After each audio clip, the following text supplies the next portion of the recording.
And it's great to be here with you today.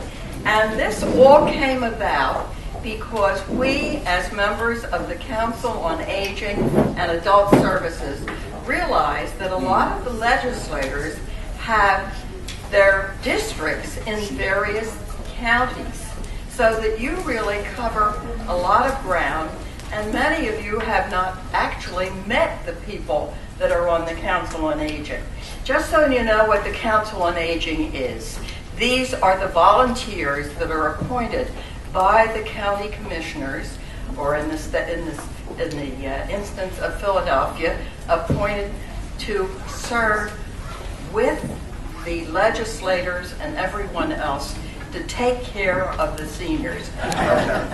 I want to be very brief. Politicians, when you say that, I know you always cringe, but I truly mean it. Because I don't think this is the appropriate time for political speech. I really think we want to hear from you folk, and we have limited time today, so I think in the interest of keeping things moving, we should do that.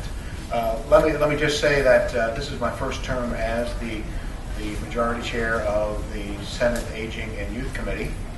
I told Scarnati, the Senator Scarnati, that I am aging and I used to have youth, so I qualified well to do the committee. But seriously, I wasn't sure that it would be an exciting committee, and I was looking for something to get my teeth into. And as you know, the things that are going on with child abuse and the other youth issues in our state today has certainly kept us very busy up until now, and continues to do. And we learned a lot about the environment in which abuse occurs for youth. And I had an epiphany one day driving to Harrisburg and saying, you know, the same community, meaning family, local group, 85% of the abuse for a child happens within the immediate community. We know the same is true for elders. So why don't we take what we've learned from the child abuse issue and translate that immediately to elder abuse. So, and I know Representative Hennessy as well, and the department, the three of us are collaborating and having discussion about where do we go with elder abuse. Good morning. It's nice to be here. I'm Tim Hennessy. I'm in my second term, so the third year as majority chairman of the Aging and Older Adult Services Committee. We separate ours. We have a youth committee in the House, and we have an aging committee in the House. They needed to combine it, so they thought that I looked so young that they made me the chairman of the aging committee just for some sort of juxtaposition of ideas. We've made a lot of progress, I think, in the last couple of years in legislation that helps the elderly, and I'll go through some of that as we get into the meat of our meeting here. But I did want to thank you, and thank you for what you do. You guys focus on the elderly 24/7, and we appreciate it, they appreciate it. It's an exciting time to do that because we have so many more people joining the ranks of the elderly, and while they're welcome to do that, it also creates some problems. You help us deal with those problems on the front lines, and we really do appreciate what you do and the effort you bring to your job. Very briefly, we don't have time to go into a lot of speeches, and we just want you to please stand and be recognized. So, Kate, would you start? Representative Kate Harper. Right, absolutely. Kate Harper. I represent the central part of Montgomery County and have Alma Jacobs as my boss. I'm Representative Becky Corbin, and I'm from the 155th District, which is in the central part of Chester County, right at the Turnpike interchange in Downingtown. Pam Delicio. I represent the 194th, which is part of Philadelphia and Montgomery counties. This is a subject near and dear to my heart, as for the better part of my 30-year career, have been headed up 2 communities that delivered housing and services to lower-income older adults. So I am just thrilled that such a gathering is even occurring and to be a part of it. First off, let me thank Secretary Jacobs for your welcome today and for being here and the great work you do here in Montgomery County and across the Commonwealth. It's a pleasure for me to have the opportunity to be here with some of my former colleagues. I'm very proud to be hosting this discussion here in Montgomery County. We're also proud of the fact that, I guess, percentage-wise, we're the oldest county in the Commonwealth, and we take that very seriously in terms of the policies that we adopt here in Montgomery County. New money coming down doesn't quite target that group, so I'm trying to get a paper for us to be able to address exactly the type of person that you just described. Because to me, that is the growing need that we're seeing. In fact, in our county, we've gone so far as to say with protective services, we have cross-trained the crisis teams that go out through the behavioral health system and our aging system, so that after hours and on weekends, you can access either system for an older adult. But to back up, I don't want it to get to that point. I want to be able to take it from your referral, where we go out and we assess, and then we begin to develop a plan of care. A lot of folks may be resistant. They're very independent. They're not sure what it will mean for them. It takes time for our workers to really work with that family or with that individual, sometimes to get where we need to go. That's why some of the changes last year in our waiver program were so significant to us, because if our workers now are not being paid transportation and the time to go out and spend with them and have to be on the phone, that's quite different than the kind of casework that our services were established to provide. So we're wrestling with those types of issues. But I would encourage this kind of discussion among any of our legislative offices. Anytime you get constituents that call, that are concerned, that are older adults, contact the Area Agency on Aging.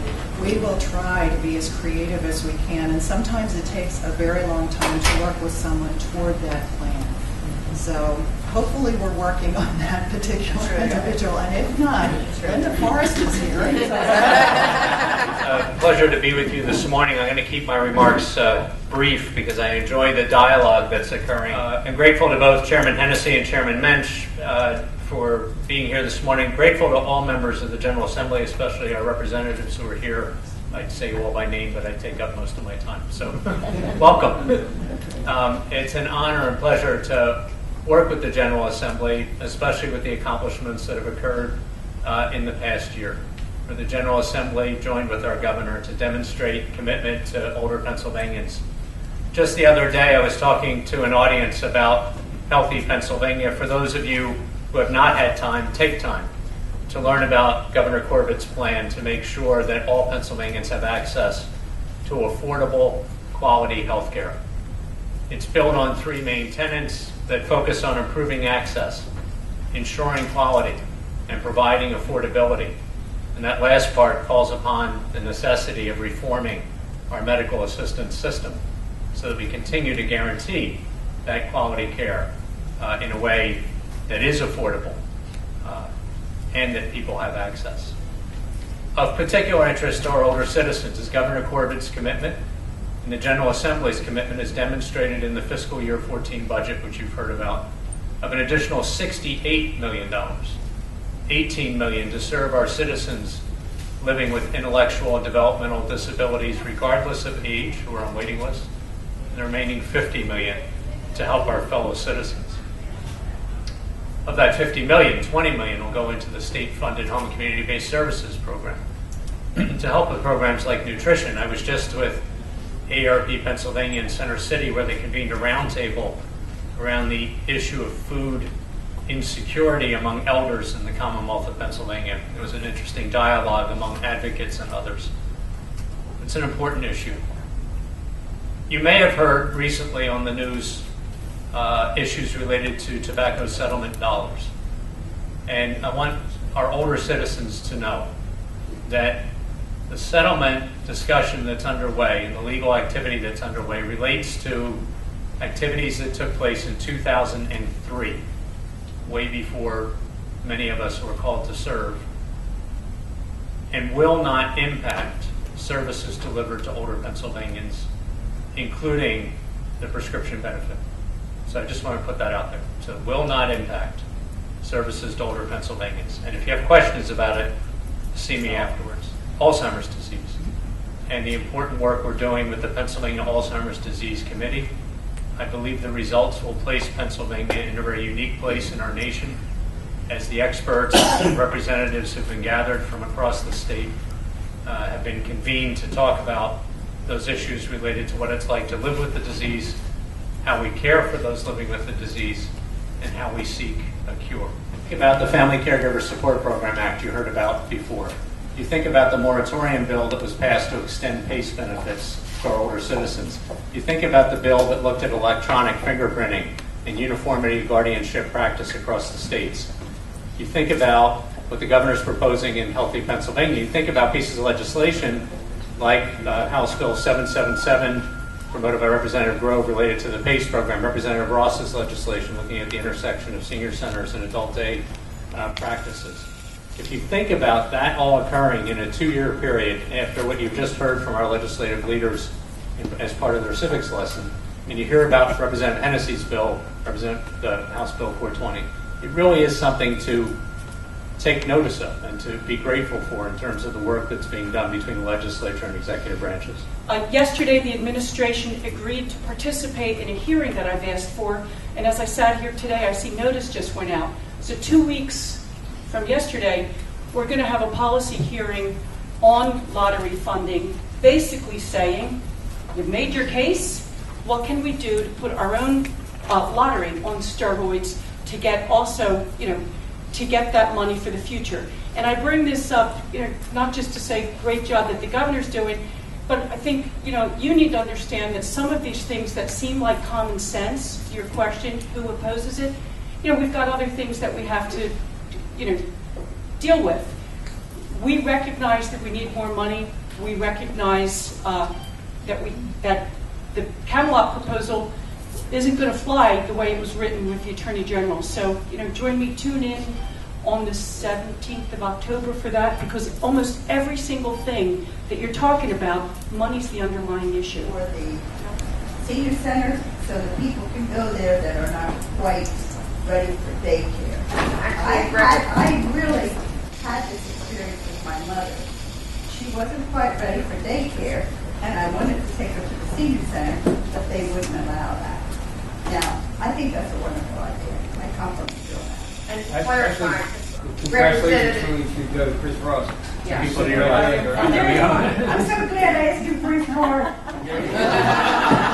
Chris, why don't you go ahead and talk briefly about what 1702 does? Is designed to determine exactly how these programs should be run so that senior centers that want to do them will be clear and comfortable managing it.